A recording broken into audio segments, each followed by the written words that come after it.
प्रार्थना करेंगे। प्रेमी प्रभु, तेरे को हम धन्यवाद देते हैं सुंदर समय के लिए, सुंदर दिन के लिए। प्रभु हम सभी को सुंदर समय दिया निकट में आकर प्रभु तेरे वचन को ध्यान करने के लिए, प्रभु तेरे वचन को सुनने के लिए, इसलिए आपको धन्यवाद देते हैं।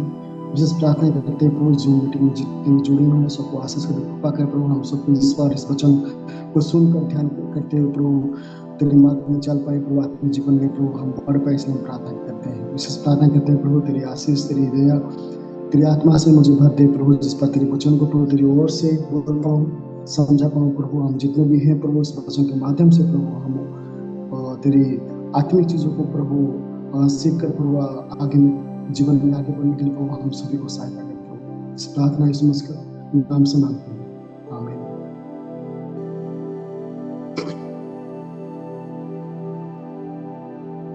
सभी को यीशु मसीह का मधुर नाम से जय मसीह की। परमेश्वर के वचन को ध्यान करने के लिए प्रियो, आज हम भजन संहिता उसका 132 अध्याय को ध्यान करेंगे। जैसे कि हम सब कोई जो यात्रा का गीत के बारे में हम देखते आ रहे हैं, और आज भी जो 132 अध्याय में हम के यात्रा का गीत देखेंगे ना। और विशेषकर यहाँ पर राजा दाऊद के बारे में लिखा गया है। राजा दाऊद नहीं लिखा है, परंतु राजा दाऊद के बारे में लिखा गया है। और इस गीत जब दाऊद ने उसका बेटा अबशालोम के साथ जो विद्रोह होकर जब यरूशलेम से वो बाहर गया था, उस समय में दाऊद के लिखा गया था ना। जब वो अबशालोम फिर से मृत्यु हुआ, फिर से दाऊद ने यरूशलेम में जब यात्रा कर रहा है, उस समय में इस गीत को लिखा गया है। और विशेष इस गीत में हम जब देख पाते हैं दाऊद का उसका जो मन के भाव क्या है, क्या चाहता है, उसके बारे में हम देख पाते हैं। और जो पहला जो विषय को हम देखते हैं यहाँ पर, दाऊद के शब्द के बारे में देखते हैं। कोई हमारा बीच में भाई पढ़ने के लिए मदद कीजिएगा। उसका 3 और 4 पढ़िएगा। 132 का 3 और 4। जिसे मैं उस समय तक अपने घर में प्रवेश न करूंगा और न अपने पलंग पर चढ़ूंगा, न अपनी आंखों में नींद और न अपने पलकों में झपकी आने दूंगा। ओके, थैंक यू भाई। तो दाऊद का जो शपथ है, दाऊद जो चाहत है, वो क्या शपथ ले रहा है? जो यरूशलेम वो जाएगा तो अपने घर में वो प्रवेश न करेगा, पहला विषय। और दूसरा क्या है कि अपने पलंग में ना चढ़ूंगा, ना अपने आंखों में ना नींद और ना अपने पलकों में ना झुकूंगा।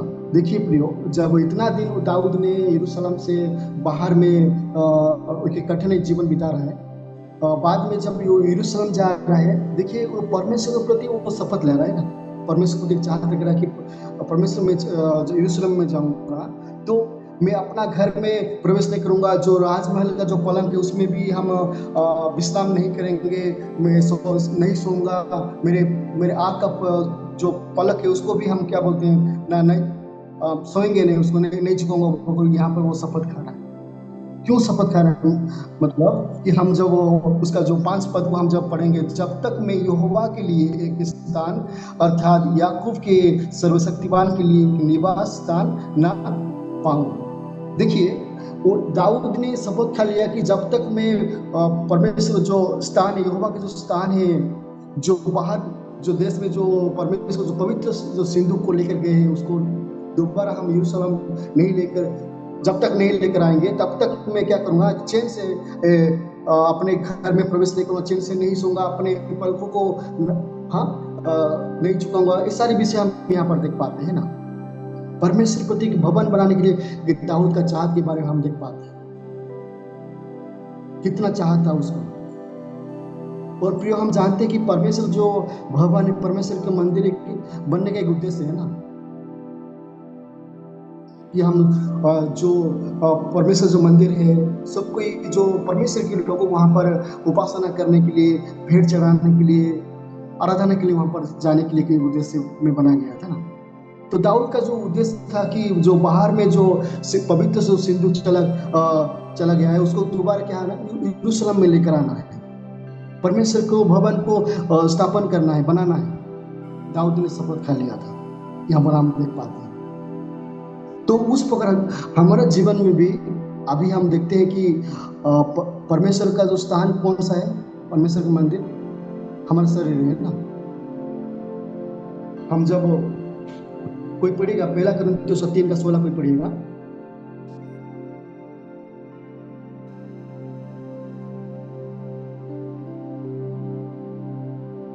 पहला कुरिन्थियों 3:16।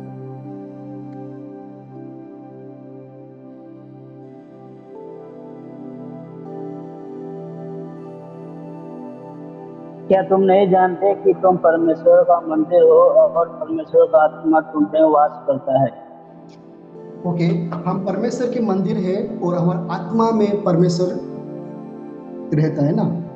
तो प्रियो, आज के समय में दाऊद जिस प्रकार शपथ किया था कि जब तक मैं परमेश्वर की निवास, परमेश्वर की स्थान ना बनाऊं, तब तक मैं अपने राजमहल में, वो चाहता था तो वो अपने राजमहल में विश्राम करता था, सुख विलास में रहता था ना। परंतु वो नहीं चाहा। वो सारी चीज को, जो सुख आराम को ठुकराया हो, वो इस चाहत में बना रहा कि मैं जो बाहर में सिंधु, पवित्र सिंधु को लेकर गया, उसको लेकर आना है। हाँ, और परमेश्वर को जो निवास है, परमेश्वर के जो मंदिर है, उसको बनाना है। उसका वो थिंकिंग था ना, वो विचार था। तो उस प्रकार आज के समय में हमारा शरीर परमेश्वर के मंदिर है ना, हमारा आत्मा में परमेश्वर रहते हैं। तो हम इस शपथ, इस जो विचार में, इस सोच में हमारा जीवन बिताना चाहिए कि हमारा जो आत्मा को शुद्ध पवित्र जीवन रखना बहुत इंपॉर्टेंट, बहुत जरूरी है ना, बहुत जरूरी है। देखिए, हम अपने व्यक्तिगत जीवन में बहुत सारा शपथ खाते हैं ना, बहुत सारा विषय को हम सोचते सोचते रहते हैं और उसको हम शपथ भी खाते हैं, चाहे हर एक विषय में, चाहे कुछ कुछ परिवार जो कष्ट रहता है, कुछ भी समस्या रहता है, तो प्रभु को लेकर गुहारी करते हैं, प्रार्थना करते हैं, प्रभु इस कष्ट से हमको बचाएंगे तो हम आपके लिए भेंट चढ़ाएंगे और आत्मिक जीवन बढ़ेंगे और विश्वास करेंगे। एक शपथ, परमेश्वर के प्रति हम शपथ लेते हैं ना। परंतु हमारा जीवन आत्मा में परमेश्वर रहने के लिए, वहां पर आने के लिए हम अपने शरीर के प्रति हम कितना शपथ ले रहे हैं, हम अपने शरीर को कितने हम महत्वपूर्ण देते हैं, हमारे आत्मा को कितना महत्वपूर्ण देते हैं और परमेश्वर को कितना महत्वपूर्ण देते हैं हम हमारे जीवन में। प्रियो, जिस प्रकार दाऊद ने अपने राजमहल, अपने जो ऐश्वर्य आराम को महत्वपूर्ण ना देते हुए परमेश्वर मंदिर को, परमेश्वर को महत्वपूर्ण दिया ना, उस पर हमारा जीवन में भी, हमारे आत्मा के लिए, हमारे शरीर के लिए परमेश्वर को ज्यादा महत्वपूर्ण देंगे ना। हम एक अच्छा जीवन बिताएंगे, एक पवित्र जीवन बिताए, एक सत्यता जीवन बिताएंगे, तभी हमारा शरीर में, हमारा आत्मा में क्या और ना परमेश्वर निवास करेंगे, परमेश्वर सदा के लिए रहेंगे। कि अपवित्रता का जीवन में कभी भी परमेश्वर नहीं आ सकते है ना, हम चाह रखते हुए भी नहीं आ पाएंगे। तो पहला चीज कि हम अपने आप को सोचें, हम अपने आत्मा को शुद्ध कर, जैसे दाऊद ने एक शपथ लिया कि वो सिंधु दोबारा वो यरूशलेम में लेकर आएगा, परमेश्वर के भवन को निर्माण करेगा, बनाएगा। उस प्रकार हमारे शरीर को बनाने के लिए पवित्र शुद्ध रहकर हम बनाएंगे। निश्चय हम जब पवित्र रहेंगे तो निश्चय परमेश्वर हमारा आत्मा में निश्चय रहेगा। और दूसरा जो हम बिंदु देखते हैं कि धार्मिक वस्त्र को पहनना। प्रियो, हम सभी को जीवन में धार्मिक का वस्त्र को पहनना बहुत जरूरी है, बहुत इंपॉर्टेंट है ना, बहुत जरूरी है। और बाइबल कहता है कि इस संसार में कोई भी धार्मिक नहीं है ना, कोई भी धार्मिक नहीं है, परंतु हम सब कोई परमेश्वर के तो हम धार्मिक बनते, उसका विश्वास के तो हम धार्मिक बनते हैं। हम जब उत्पत्ति उसका 6:9 हम जब पढ़ते हैं, वहां पर लिखा हुआ है, कोई पढ़िएगा उत्पत्ति 6:9।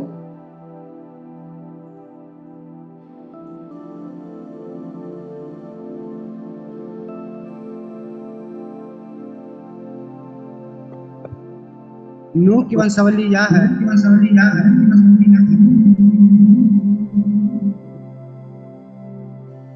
नूह की वंशावली यह है। नूह धर्मी पुरुष और अपने समय के लोगों में खड़ा था और नूह परमेश्वर ही के साथ साथ चलता रहा। Okay, thank you Rahul.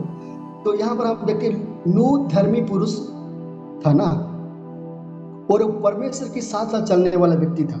देखिए प्रियो, हम जब परमेश्वर की साथ साथ चलेंगे, उसकी आज्ञा का पालन करेंगे, तो निश्चय हम एक धार्मिक पुरुष बनेंगे ना। नूह इसलिए धार्मिक पुरुष बना कि परमेश्वर के साथ साथ चलने वाला एक व्यक्ति था।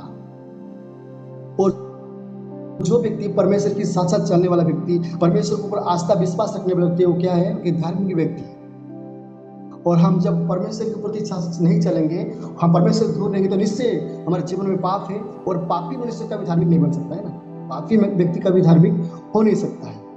जो परमेश्वर के साथ में सर्वदा साथ रहता है, उसके साथ में चलता है, वो एक धार्मिक व्यक्ति है। और हम देखते हैं कि नूह एक क्या था? कि धार्मिक व्यक्ति था। तो उस प्रकार हमारा जीवन में धार्मिक का वस्त्र, मतलब हम हमेशा परमेश्वर के साथ चलना, परमेश्वर के साथ रहना बहुत जरूरी है ना, बहुत इंपॉर्टेंट है। हम जब परमेश्वर के साथ नहीं चलेंगे, परमेश्वर के साथ नहीं रहेंगे, परमेश्वर दूर रहेंगे, तो निश्चय हमारा जीवन में अनेक सारा जो पाप, अनेक सारा जो समस्या आएगा ना, उस पाप में हम डूब जाएंगे। इसलिए प्रियो, हम सब कोई परमेश्वर निकट में जाए, परमेश्वर के साथ में चले, परमेश्वर की सारे जो आज्ञा है उसको पालन करें। हमारा अपने आप एक शुद्ध और एक धार्मिक व्यक्ति बनाए ना, ये हमारे सब के लिए बहुत इंपॉर्टेंट है। देखिएगा, हम जब अपने जो वस्त्र को जब हम पहनते हैं, हो जाता है, उसको हम क्या करते हैं?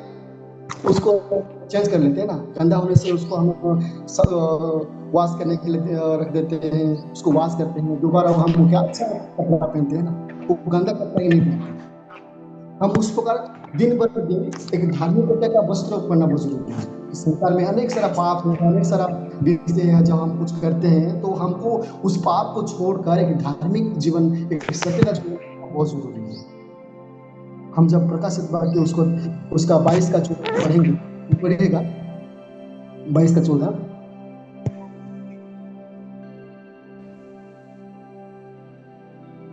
प्रकाशित वाक्य उसको 22 का 14। धन्य वे जो अपने वस्त्र धो लेते हैं, क्योंकि उन्हें जीवन के वृक्ष के पास आने का अधिकार मिलेगा और वे पापों से होकर नगर में प्रवेश करेंगे। ओके, थैंक यू भाई। तो धन्य है वो जो अपने वस्त्र को धो लेते हैं, क्योंकि उन्हें जीवन की वृक्ष के पास आने का अधिकार मिलेगा ना। धन्य वो है जो अपने वस्त्र को क्या करता है? वो धो लेते हैं। तो उस प्रकार प्रियो, हमारा वस्त्र को ऐसे गंदा और क्या बोलते हैं और मैला उस कपड़ा को नाम आत्मिकता में हम क्या करें? धार्मिकता में क्या करेंगे? हम उस वस्त्र को धोकर हमेशा आत्मिक जीवन में, धार्मिक जीवन में हम क्या करना? वृद्धि होना बहुत जरूरी है। आत्मिक वस्त्र को पहनना। और हम जो तीसरा पॉइंट को हम देखेंगे, प्रभु की आज्ञा मानने के आशीष है। जब हम परमेश्वर की आज्ञा को जब मानते हैं, परमेश्वर की ओर से क्या आता है? हमको आशीष से आता है ना। निश्चय हम जब परमेश्वर की आज्ञा को पालन करेंगे, उसका आज्ञा अनुसार चलेंगे, तो निश्चय परमेश्वर हम सभी को आशीष देंगे। हम लेवी व्यवस्था को हम जब ध्यान करते हैं, तो वहां पर कई सारा आशीष है परमेश्वर की आज्ञा को पालन करने वाले। एक कंडीशन है हमारा जीवन में ना, जब हम उसका आज्ञा को पालन करेंगे, तभी हमारा जीवन में क्या होगा ना? आशीष हमारे जीवन में आएगा। पढ़िएगा उसका भजन संहिता, उसका 32, उसका 12 पद को कोई पढ़िएगा। यदि तेरे वंश के लोग मेरी वाचा का पालन करे और जो चेतावनी मैं उन्हें सिखाऊंगा उस पर चले, तो उनके वंश के लोग भी तेरी गद्दी पर युग युग बैठते चले जाएंगे। Thank you brother. तो यदि तेरे वंश लोग मेरे वाचा को पालन करेंगे, एक कंडीशन है ना, वाचा को, जो आज्ञा को, जब हम परमेश्वर की आज्ञा को पालन करते हैं, तभी हमारा जीवन में, व्यक्तिगत जीवन, हमारा परिवार में क्या परमेश्वर के आशीष हमारा जीवन में आता है। प्रियो, जब हम परमेश्वर के वचन को पालन नहीं करेंगे, परमेश्वर की आज्ञा को हम नहीं मानेंगे, तो ऑब्वियसली हमारे जीवन में क्या होगा? परमेश्वर के आशीष के बदला में क्या होगा? अभिषेक हमारा जीवन में आएगा, दुख हमारा जीवन में आएगा, कष्ट हमारा जीवन में आएगा, हमारा जीवन में दंड आएगा ना। हम जब प्रभु की आज्ञा को नहीं मानते हुए जीवन को बिताएंगे। हम बाइबल में अनेक जो महापुरुष को देखते हैं कि जो परमेश्वर की आज्ञा को मानते हुए जीवन बिताया और उसका जीवन में परमेश्वर की जो आशीष है वो भरपूर परमेश्वर उनको आशीष दी, उसको हम देखते हैं ना। और ऐसे भी जो व्यक्ति लोग को हम बाइबल में देखते हैं कि जो परमेश्वर की आज्ञा को नहीं मानते हुए जीवन बिताए, उन लोग का जीवन में परमेश्वर की दंड भी आया। तो ये बहुत जरूरी है हम सभी के लिए, मसीहियत के लिए बहुत जरूरी है ना, हम सबको ये परमेश्वर की आज्ञा को पालन करें, परमेश्वर की आज्ञा अनुसार हमारे जीवन को बिताए, तभी हम परमेश्वर की आशीष को प्राप्त कर सकते हैं। हम ऐसे नहीं कि संसारिक हारे के चीजों में हम लुप्त रहे, संसारिक हारे के विषय में हम खोए रहे, उसकी संसारिक चीजों से ही हमारा मन रहे, उसका अनुसार हमारा जीवन बिताए और हम परमेश्वर को ये आशा रखें कि परमेश्वर आशा हमको आशीष देगा, वो कभी नहीं हो सकता है ना, कभी नहीं हो सकता है। इसलिए परमेश्वर की आज्ञा को पालन करना, परमेश्वर को इच्छा को जानना हमारे जीवन में बहुत जरूरी है। मत्ती उसका 7:21 में हम जब पढ़ेंगे, कोई पढ़ेगा मत्ती उसका 7:21।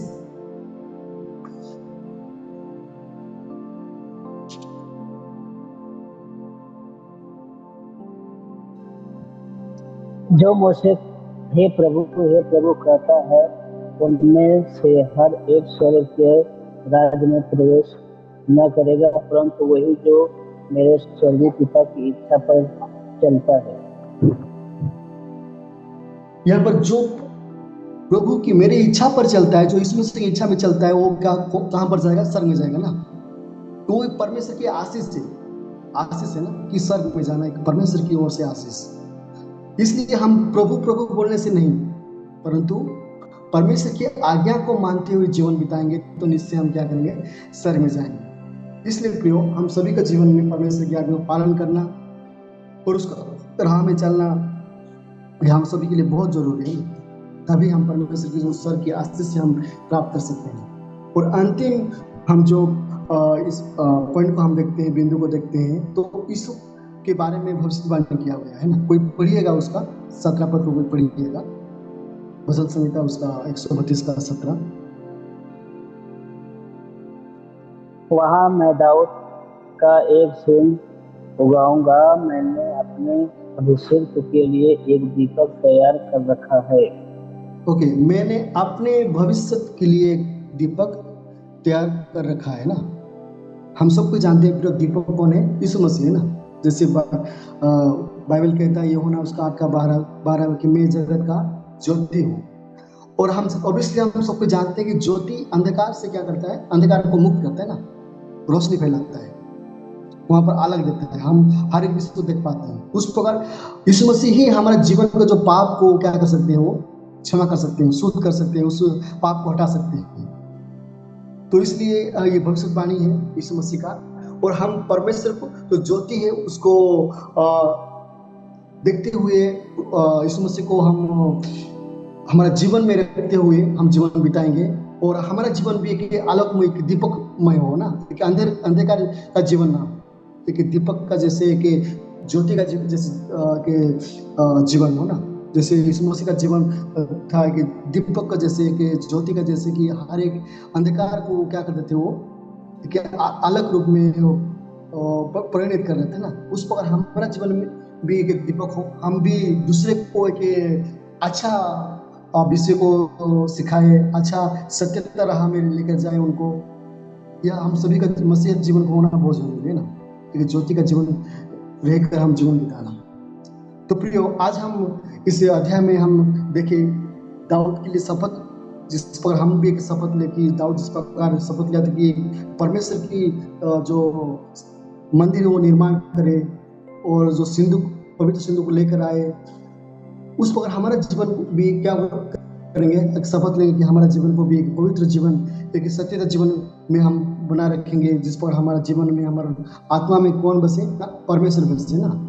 और दूसरा जो धार्मिक वस्त्र को पहनना, धार्मिक वस्त्र को हम पहन ले, हमेशा एक धार्मिक जीवन बिताए, एक अच्छा कर्म करे। और यीशु मसीह का जो स्वभाव है हमारा जीवन में होना, चाल चलना होना बहुत जरूरी है। उस स्वभाव में हम जब जीवन बिताएंगे तो परमेश्वर की निश्चय हमको आशीष करेंगे और प्रभु की आज्ञा को मानते हुए हम क्या करेंगे? जीवन बिताएंगे।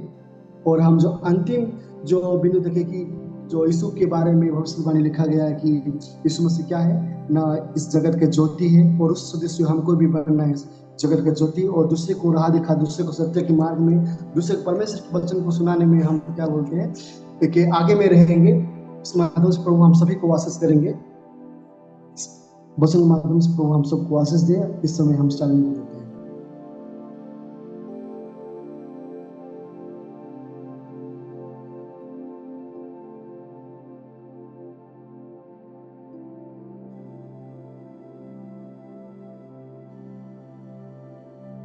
ठीक है, करेंगे। ओके भाई, ठीक है, हम लोग प्रार्थना करेंगे। प्रार्थना करेंगे, हम प्रार्थना करेंगे। धन्यवाद करते तूने हम सबको उत्तर संभाला परमेश्वर। परमेश्वर तेरे दास के द्वारा हम सबको जो मीटिंग के द्वारा तेरे वचन को सुनने की मदद पे आप करते परमेश्वर। परमेश्वर जो सुने हैं परमेश्वर उसके अनुसार हमारे जीवन को व्यतीत करने के लिए मदद सहायता कर परमेश्वर। और जो मीटिंग में जितने लोग जुड़े परमेश्वर सभी तेरे हाथों में देते परमेश्वर। तेरी इच्छा के अनुसार परमेश्वर आने वाले दिन में चलने के लिए सहायता मदद कर परमेश्वर। आने वाले भविष्य को तेरे हाथों में देते परमेश्वर। जैसे तेरी इच्छा है परमेश्वर वैसे चलने के लिए मदद सहायता कर। जो लोग इस जो मीटिंग नहीं जुड़ने सके परमेश्वर उन्हें तो उसके मर्मों में काम कर कार्य कर परमेश्वर, ताकि आने वाले दिन वो लोग जो मीटिंग में जुड़ के तेरे वचनों को सुन सके परमेश्वर। जितने लोग आया है उससे भी तेरे हाथों में देते हुए सारी प्रार्थना यीशु के नाम से मांगते हैं तो धन्यवाद। और जो कुछ मुझ में हुआ उसके पवित्र नाम को धन्यवाद। हे मेरे मन यहोवा को धन्यवाद और उसके किसी उपकार को ना। ओके, सभी को जय मसीह। फिर से हम लोग सोमवार को प्रार्थना में जुड़ेंगे।